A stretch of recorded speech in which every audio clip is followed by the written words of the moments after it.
Hey, what's up, everybody? Welcome to the Cross Culture Podcast, where we engage culture with Christ by addressing culture's biggest problems and questions from a biblical perspective. Today, we are talking about separation of church and state. We're talking about another controversial issue that's been coming up a lot. And so Justin's back with us on the podcast. Justin, for our audience, explain why today we're talking about this idea of separation of church and state and what's been decided recently that's been very controversial. So basically, last month, the Texas State Board of Education approved a new statewide required reading list that includes passages from the Bible for public school students.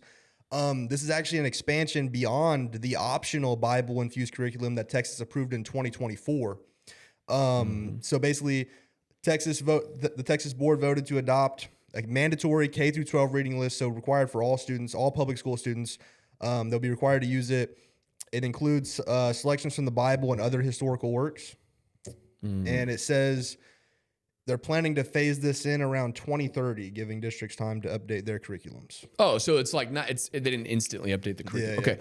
So it sounds like they made a decision where the Bible is now included amongst the mandatory required reading for K through 12. And this was the Texas State Board of Education? The Texas State So it's Board not of federal, Education, it's just like state? Yep. Okay. Yep. And the reading list is going to include stories and passages such as David and Goliath, Jonah and the whale, the story of the prodigal son, and selections from the book of Job. And according to the state, these are included as works of literature for their historical and cultural influence rather than devotional instruction. Okay, so they're not like...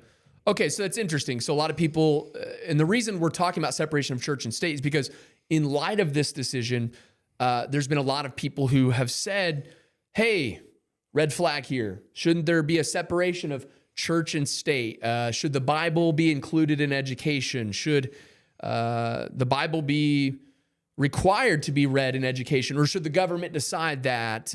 Shouldn't Christianity be separate from government and separate from America isn't required to be a Christian? So a lot of people are saying that, but what it sounds like you're saying is that they're not forcing anybody to be a Christian. They are just legitimizing the Bible itself in treating it as a work of literature amongst many other readings.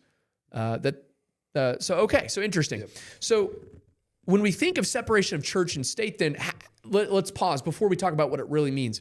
How are people using it? How are people treating it? Yeah. So first of all, there is no actual, the wording separation of church and state is not actually in the Constitution, but there's basically, people think that it violates an establishment clause, which is part of the First Amendment. Thomas Jefferson famously said the First Amendment should create a wall between church and state. Yeah. And they think that it's violating that. So he referenced the term. Yep. And they think that, the required reading list is going to give Christianity privileged place over other religions, that they're, teaching Christian doctrine.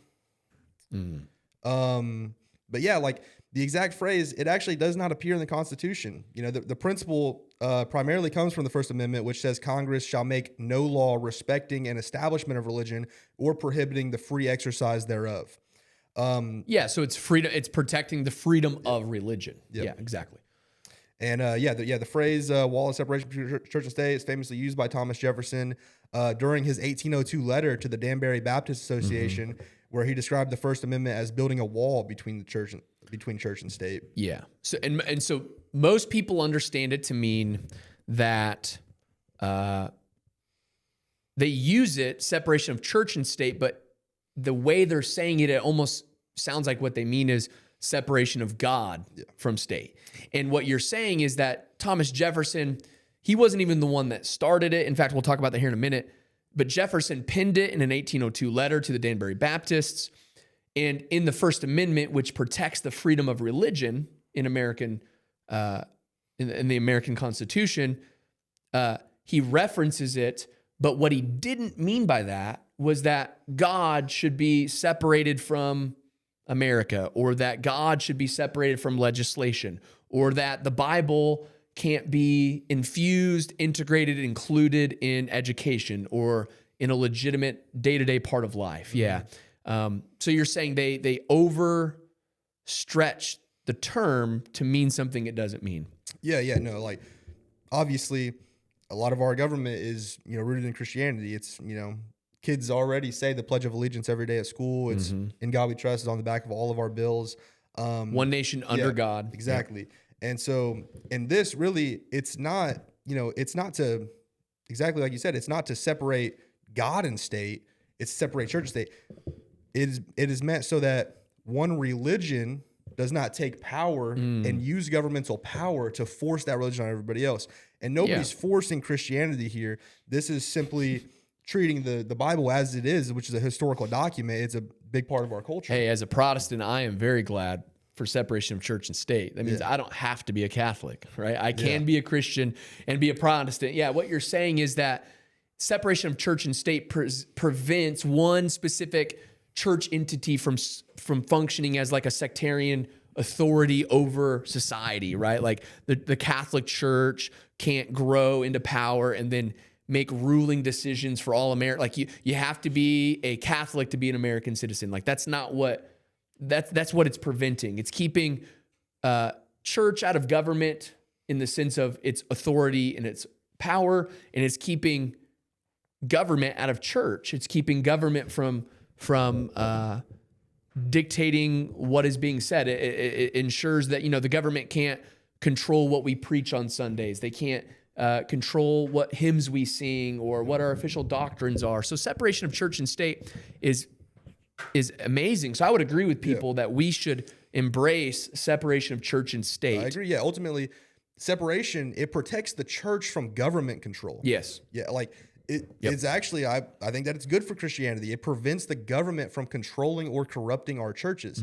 Jesus himself, he said, "My kingdom is not of this world," in John 18:36, which, you know, we interpret as meaning Christ's authority is ultimately spiritual and not dependent on political power. Yeah.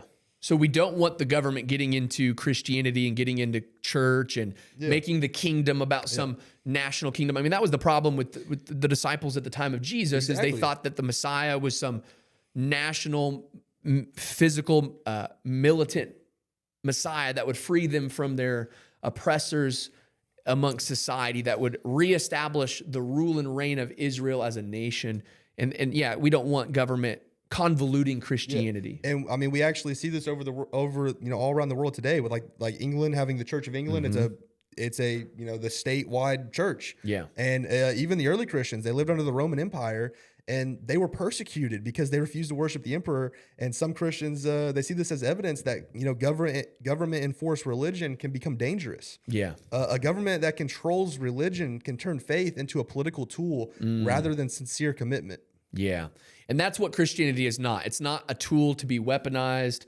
And separation of church and state helps us as a country prevent that from happening, both for the government and for the church. But what that doesn't mean is that God should be separated from government, or that God should be separated from legislation of moral. Everybody that's legislating something, every time someone's trying to pass a law, they're trying to enforce their own morality. So we shouldn't keep God out of legislation. We shouldn't keep God out of government or the country or the world. But yeah, no specific church entity or body should have some overbearing authority in which is established in the country. That's dangerous. Yeah, it's a good point too. Separation, it does not mean removing Christianity or God from public life. Nope. It simply just, it prevents a government like ours from establishing a church like the Church of England, where it's not even just one religion that has the power, but one denomination that has the power. I mean, there's multiple different disagreements among Christians and different Christian worldviews. There's multiple different Islamic worldviews, multiple different Judaism worldviews. You got Orthodox and such. But yeah, like the Church of England, it's not even just Christian; it's Anglican. Yeah, and so it's going to prevent stuff like that. And for example, Christians in the United States, we can still vote according to our beliefs. Christian politicians, they can discuss moral issues from their Christian worldview. Yeah, religious groups can participate in public debates.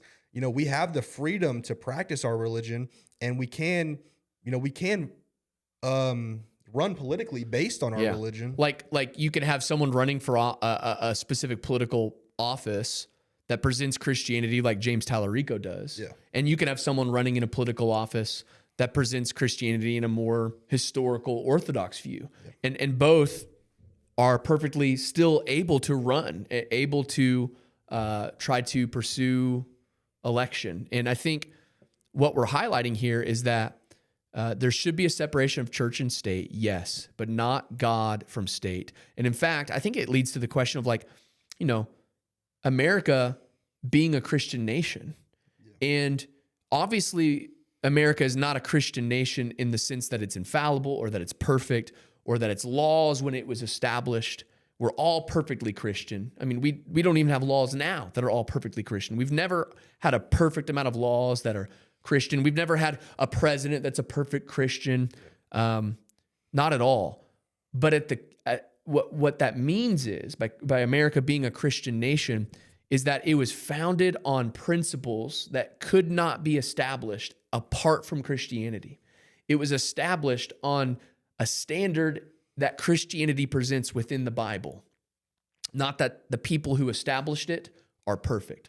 So, think about it. People often don't even realize the Treaty of Paris in 1783. The Treaty of Paris in 1783. It did what? It recognized America as an independent nation. Ended the Revolutionary War. Yes, it wasn't the Constitution, but it recognized our independence. Right? Yep. It was a peace. It was a treaty.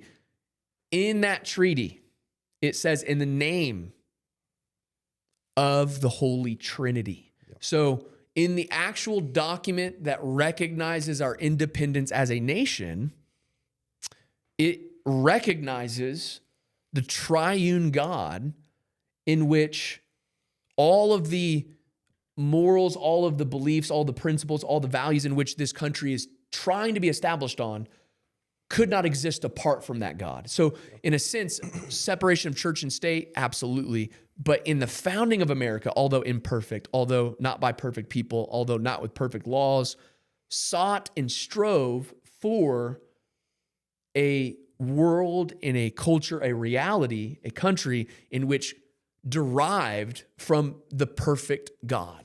Exactly.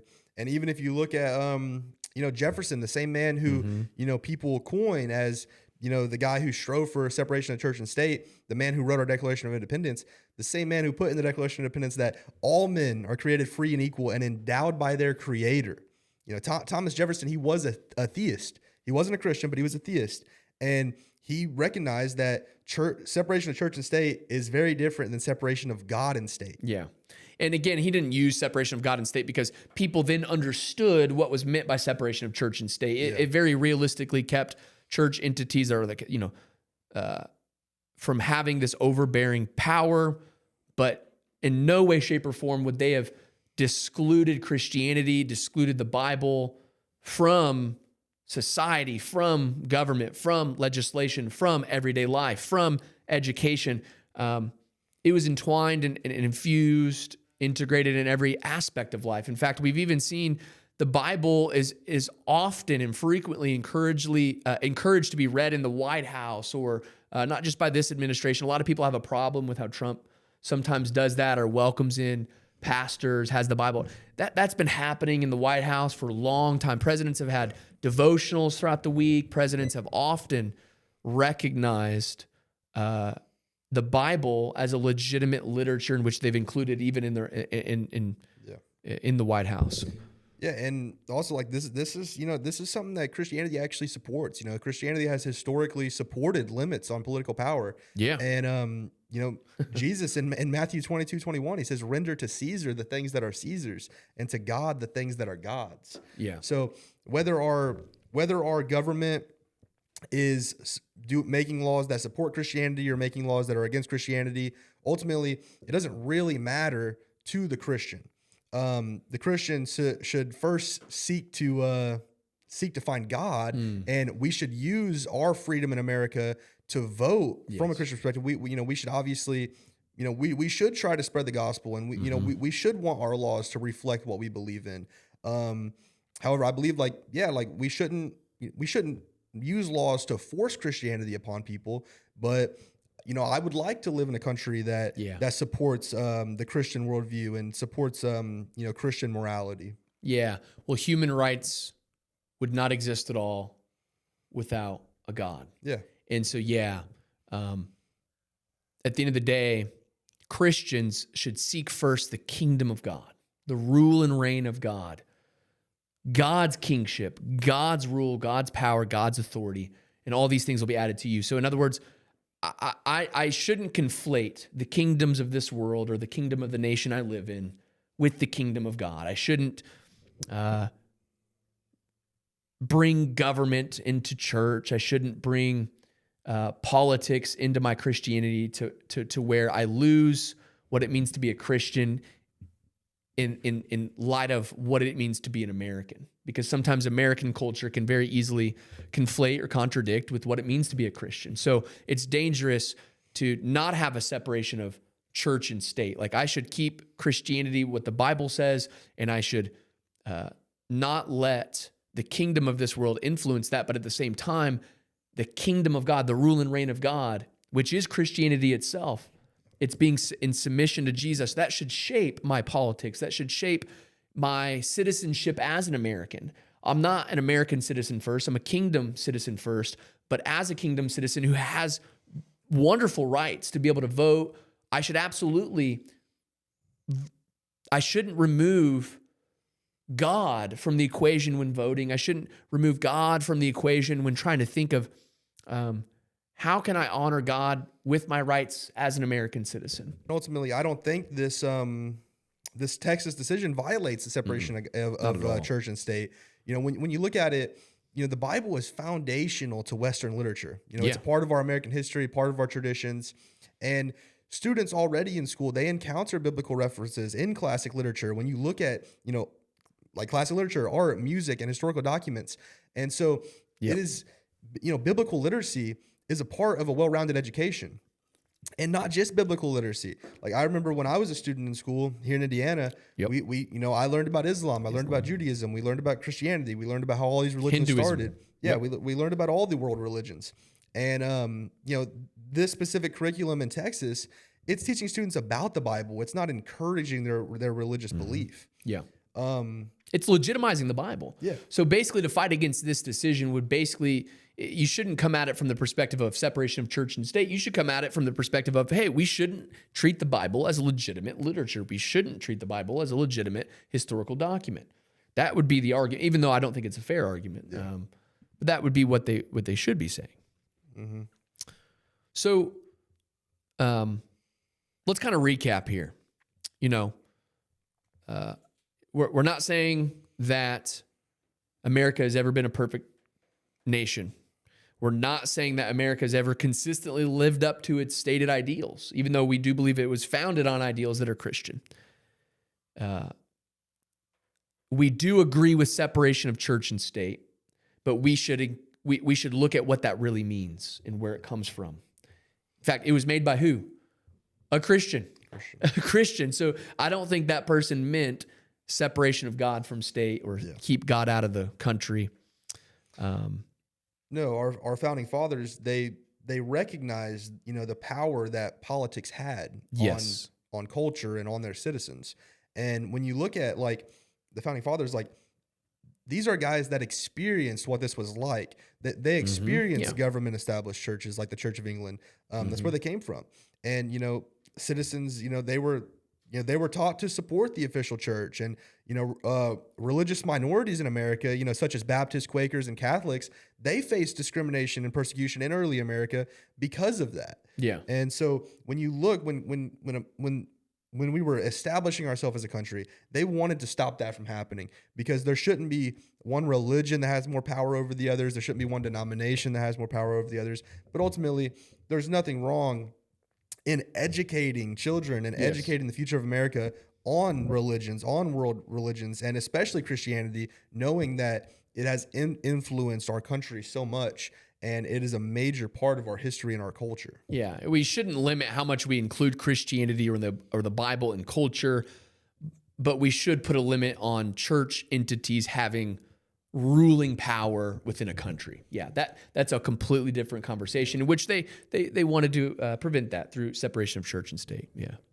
Yeah, and I would, like if there was a case where, schools were, forcing Christianity upon kids and Imagine that. Yeah. And, how can you even do that? and forcing this religion upon kids, like I would disagree with that. Children, they shouldn't be forced. I 100% agree that they should learn about it. Just like we do all the world religions already. We should 100% learn about it. But it shouldn't be forced. Christianity, it is a free will decision, and Christianity, it should be spread through discipleship. Yep. Not by the government forcing it upon somebody. Yeah. And so it's really a balanced perspective we're trying to have here. Like, it's true, a nation can be founded on Christian principles without having an official religion that everybody has to have as citizens. Objective human rights in which we make legislation around and for cannot exist apart from a creator. And so America's morality that we do have, the laws that we have, would not exist apart from Christianity.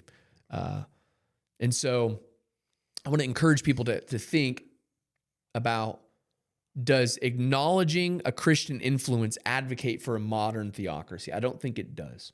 I think they're straw manning the Christian when they say, wow, there should be separation of church and state. We're not advocating for a modern theocracy where everybody has to, we're not like Islam, where it is through conquest and everybody has to subjugate and convert to Christianity or they're killed or they're put in prison or none of that. It's a free will decision, but we shouldn't keep God out of our country or our government or our laws or our ways of life.